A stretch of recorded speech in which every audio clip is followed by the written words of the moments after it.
Rise and shine, everyone! Today's tutorial, Infusible Ink pillowcases. Follow me into the studio and I'll show you how it's done. To make this project, you will need Cricut's Infusible Ink. We're going to use black today.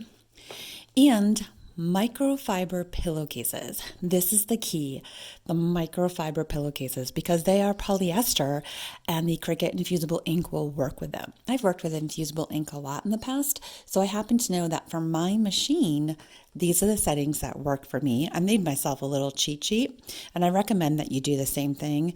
That really helps. So you have to do test cuts over and over and over again each and every time. So that I know that I need my blade to be set at 3 and my cut pressure to be set at 2. So I've already done that. But just in case you'd like to know how, you just flip this up, pull out the blade and turn it to the desired number. So I have mine at 3. We'll just pop it back in there. And to set the cut pressure, you go to Tools and you just scroll down here. Whoops, I went right past it. And you can see cut pressure. Whoops, I have it at 0. So 1, 2. So my cut pressure is now at 2, and I will click OK. And now I'm ready to pull up my pattern, which I've already sent over from my computer. So I'll just take a moment and that will pop on up. I will click OK, click Cut.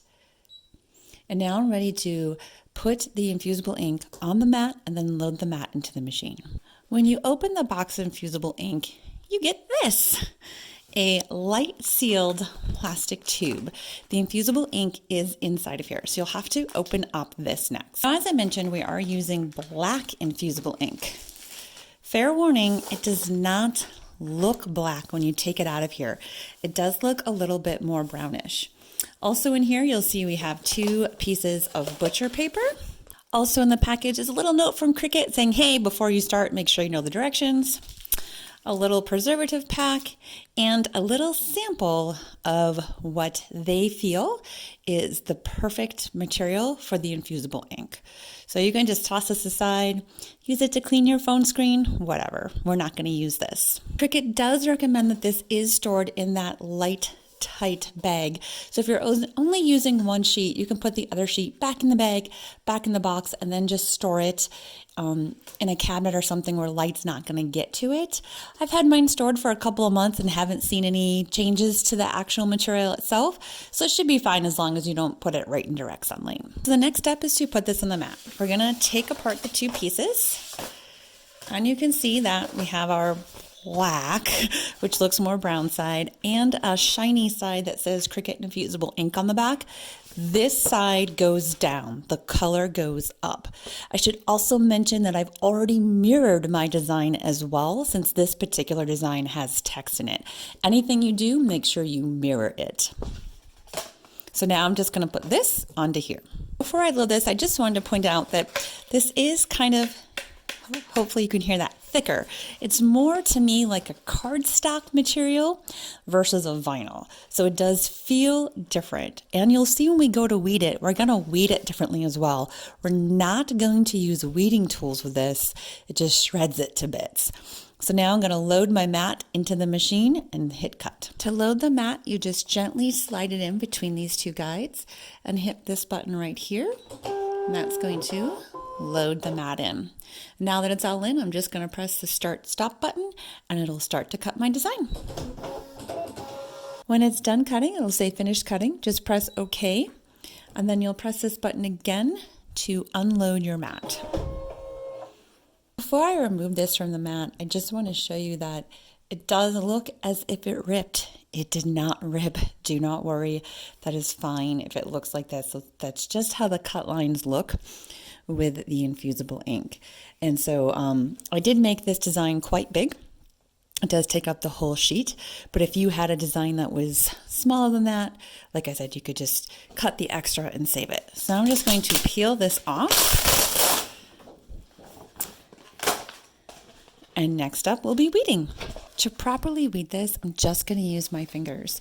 For this particular one, the entire outside edges are going to come away. The Bigfoot guy in the middle will come out, and each letter comes out.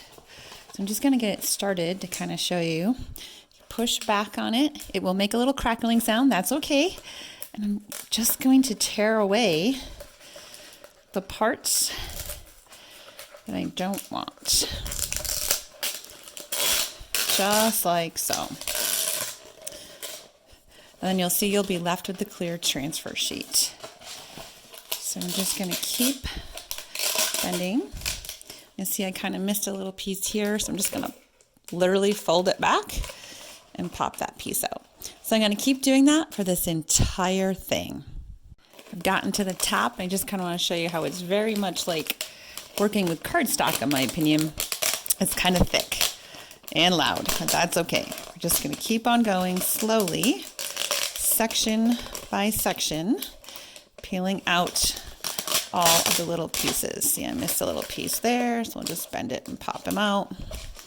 And again, I'm just going to keep on going, bending it back, just like so.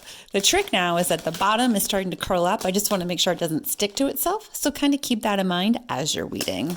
You may find it easier to place it down on a solid surface. I put my scissors here literally just to weight it down so it stays in place as I'm weeding. Just still going to have to kind of fold those little pieces back sometimes to get these little spots that you may have missed. And so now I have all of the outline done. Now I'm going to start working on the inside pieces. And now I have the entire thing weeded. And so we'll place it down like this onto the pillowcase.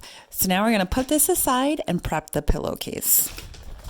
One thing I forgot to mention before you put your mat away is to wipe it with a non-alcohol wipe. I'm just using Cottonelle flushable wipes. And this is just going to get any of the dust and stickiness off of it. And it really just helps to preserve your mat for the future. You can kind of see some of the dust and stuff that came off there. Then I'm going to just let this dry, and then I'll put the plastic sheet back on it and store it back away. Always store it with the original plastic sheet on it to keep dust from settling and getting on here. Another tip here, while my easy press is heating up, we're going to set this to 385 and we're going to use 40 seconds. That is what the Cricut website recommends for us to use. And this is the Easy Press 2. So you can, if you have an Easy Press 1, just go to their website and see what temperature and time they recommend. Of course, that is their time and temperature recommendations for using Cricut blanks. And remember, these pillowcases are not Cricut blanks, so that it's not going to be 100% perfect, but they're pretty gosh darn close. This butcher paper that comes with it, we're actually going to need to use, and it's kind of a pain all curled up. So one thing I do is I just will flatten it out with my Easy Press before we do anything else. So once this is heated up, I will use it to flatten out the butcher paper so that it's like this and much easier to use. While I'm waiting for the Easy Press to heat up, one thing I want to do is find the center of the pillowcase. So you can do that by measuring and figuring out the math. I like to just fold it like this. Okay, and then fold it in half again.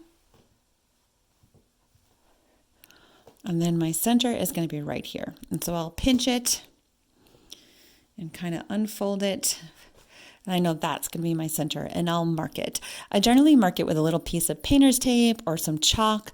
If I use painter's tape, I'm obviously going to remove it before placing my design. So for right now, I'm just using a piece of painter's tape. I will remove this before I put my design on there. You could also use a piece of chalk that wipes away, whatever works for you. You'll notice this is very wrinkly as I just removed it from the packaging from the store. Don't worry about that at this point. So again, still waiting for the Easy Press to heat up. It's just about ready. We're going to take the mat and put it inside the pillowcase. Put your paper aside for a moment. If you don't have one of the Easy Press mats, then you can use a folded towel.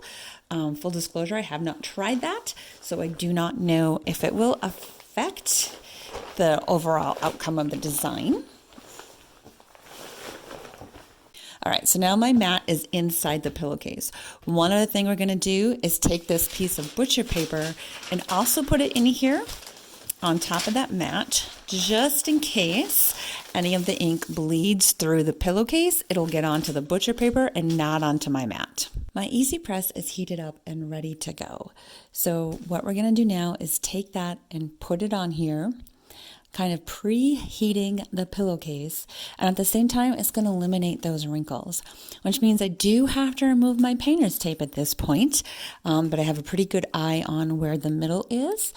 I could do a chalk line, but I think the Easy Press would just kind of erase it away, so I'm just going to kind of keep my focus on where that centerpiece is. So here we go. We're just going to preheat this. Just going to place it on there. Move it around. And that's all we're going to do, just like that. So that original painter's tape was very helpful for knowing where to preheat. Now we're going to put the design down. It's going to go colored side down, transfer sheet up. I'm going to place it on there, and then I am just going to measure it to make sure that it is definitely centered. Okay, I have it where I want it. So now we're just going to smooth this down.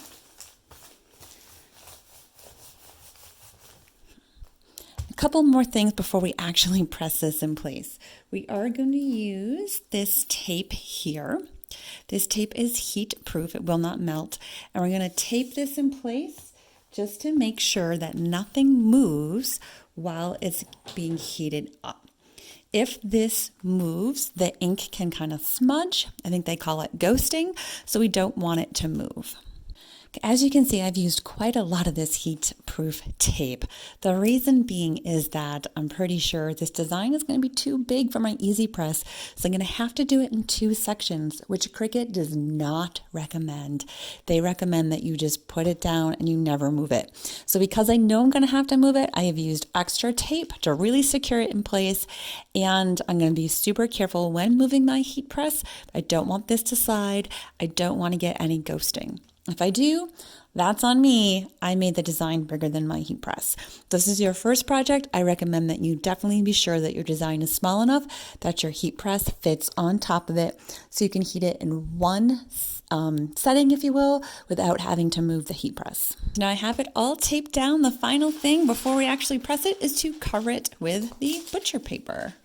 It's going to go just like that. Then we're going to use the heat press and we're going to put it on there. The great thing about the Easy Press is that it does have a timer right on it. So I'm going to put this on. Making sure I cover everything. Press my green button for go. And I'm just going to hold it until it beeps, and then I'll move it over and do the other half of the design. Again, Cricut does not recommend this. They do recommend that you make the design small enough so that your Easy Press fits on the entire thing with one time. So I'm going to pause this video while I finish doing this. I've gently and carefully moved my Easy Press over. I am putting some pressure on here, and I want to be very careful not to touch the other half, not to lift up the other butcher paper. This is definitely a peel that you have to do once it has cooled down. So when this says beeped in 16 seconds, all I'm going to do is lift up my Easy Press, put it back on the base, and I'm not going to touch the butcher paper or anything else. I'm just going to let it all cool down. About 4 seconds left. It beeps, so we're just going to go straight up. Put this on my base. And now I'll let it cool down. As it cools, you can gently remove the butcher paper. I want to show you that some of the red from my pillowcase did actually stick to my butcher paper. This is why we use the butcher paper, so none of that stuff gets on your Easy Press and ruins your Easy Press. I'll throw this paper, or rather recycle this paper, and not use it again since some of that color did bleed through.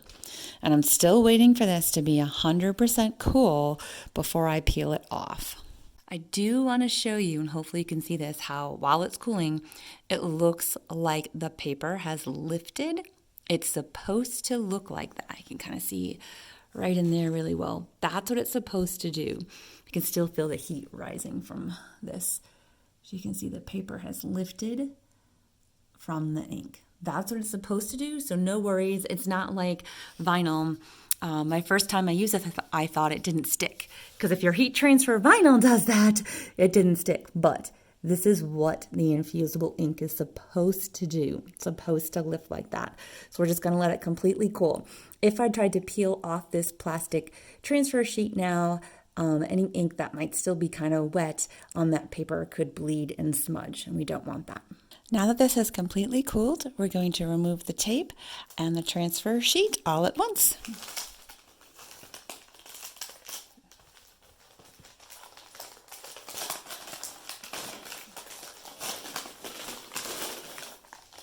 Look at that. Way cool. So I'm really happy with how this came out. What's great about Infusible Ink is it's on there. Nothing sticks out like vinyl. It's soft, so you can put your head on this. Really came out fantastic. Yay! And then this here, you just toss in the trash, but you can see how the color comes off of there and just adheres to the pillowcase. So there's a couple of spots, especially if you look at this, you can really see where, right down here is a good, right there by the foot where it didn't stick 100%, but that's okay. If we had used a Cricut blank, it probably would have adhered a little better, but the price of these is so much cheaper, so there we have it. Please hit that like button below, subscribe to our page, and let's be friends. Link to our social media is below. Thanks for stopping by, everyone.